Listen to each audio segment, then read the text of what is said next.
Assalamualaikum warahmatullahi wabarakatuh. Saya Yesika Lestari dari Prodi Pendidikan Sejarah semester 4 dengan NIM 20021050002. Saya di sini akan menjelaskan tentang masalah-masalah dalam mengatasi anak dan juga solusinya saat pandemi COVID-19.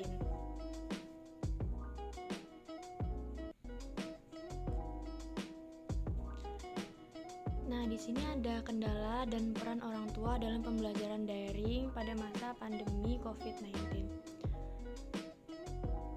Sejak akhir tahun 2019, dunia ini dikejutkan dengan adanya virus corona atau COVID-19. Telah disebutkan bahwa virus ini berasal dari kota Wuhan, yaitu negara Cina. Pada tanggal 2 Maret 2020, virus corona masuk di Indonesia. Hal ini telah diungkapkan oleh Insinyur Joko Widodo dalam siaran persnya. Dan penyebaran virus ini menyebabkan pemerintah pusat dan daerah menerapkan kebijakan social distancing. Pemerintah juga menerapkan tagar stay at home guna mengurangi penyebaran virus.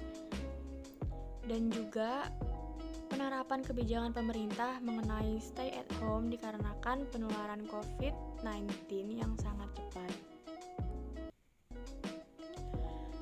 Lalu ada pula penutupan sekolah-sekolah sangat berpengaruh pada berlangsungnya proses pembelajaran.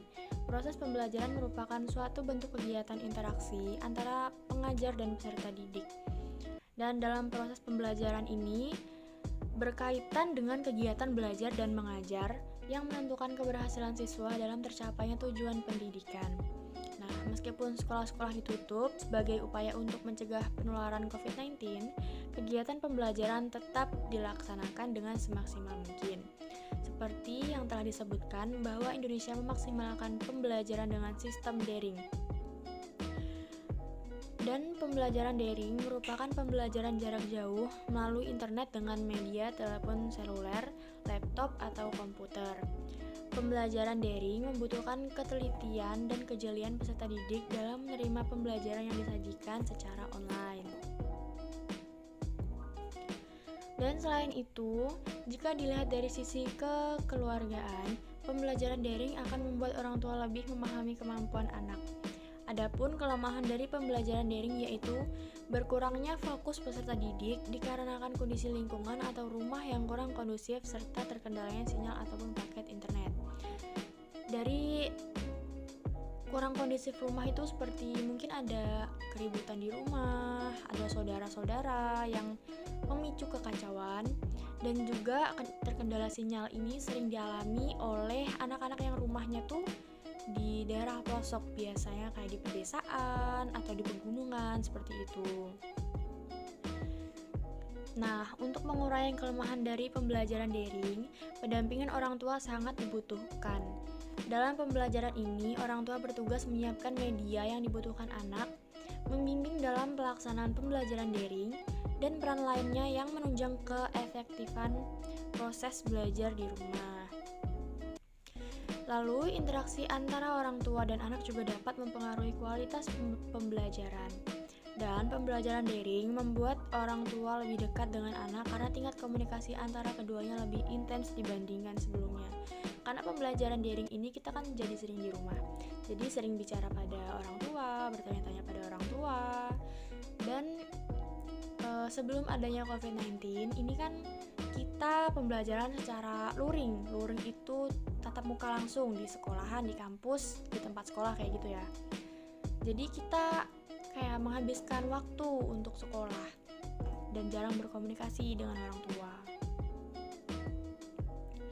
Nah, yang selanjutnya itu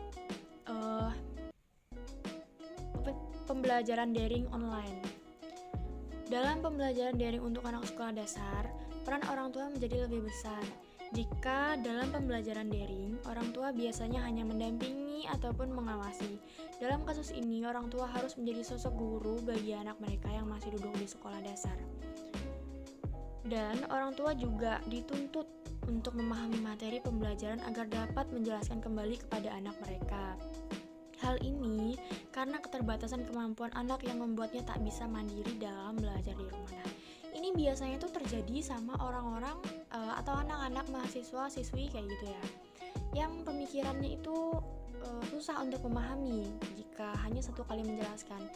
Karena kan biasanya guru atau dosen itu menjelaskan hanya satu kali. Jadi jika ada beberapa siswa yang tidak paham, maka akan bertanya, tetapi siswa itu jarang yang mengungkapkan pertanyaan.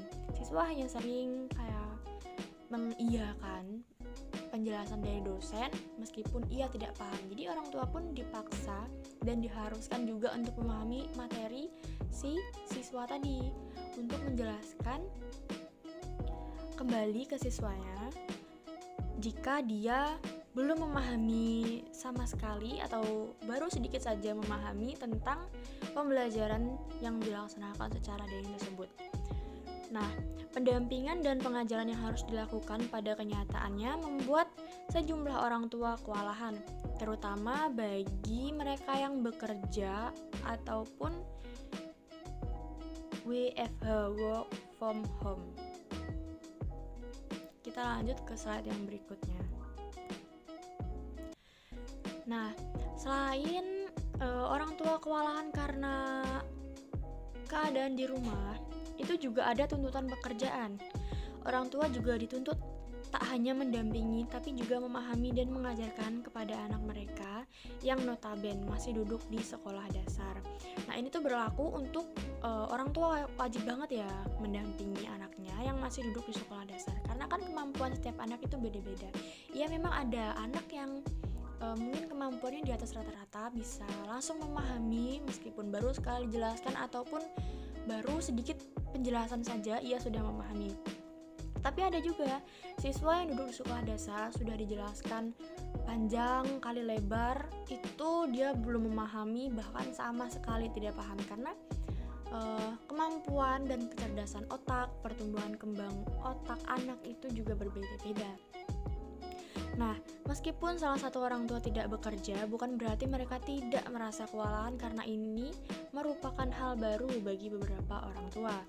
Kesulitan dalam melaksanakan tuntutan sebagai orang tua, berlebihan dalam masa ini, tuntutan menjadi bertambah, dapat menimbulkan parenting stress. Nah, ini orang tua juga bisa mengalami stres mungkin karena terlalu banyak pekerjaan, sudah bekerja berberes-beres rumah, masih bekerja di luar rumah lagi, dan kegiatan yang lainnya. Lalu ditambah lagi mengawasi anak untuk pembelajaran daring. Nah, menurut hasil survei yang dirilis Oxford Center for Social Studies dari Manchester University, hampir 60% orang tua menunjukkan beberapa gejala depresi klinis di masa pandemi COVID-19. Nah, gejala depresi tersebut muncul ketika orang tua berusaha mengelola dan menata kehidupan mereka di masa pandemi. Lalu ada pula keluhan yang diceritakan tak hanya berasal dari kondisi orang tua, tapi juga kondisi anak.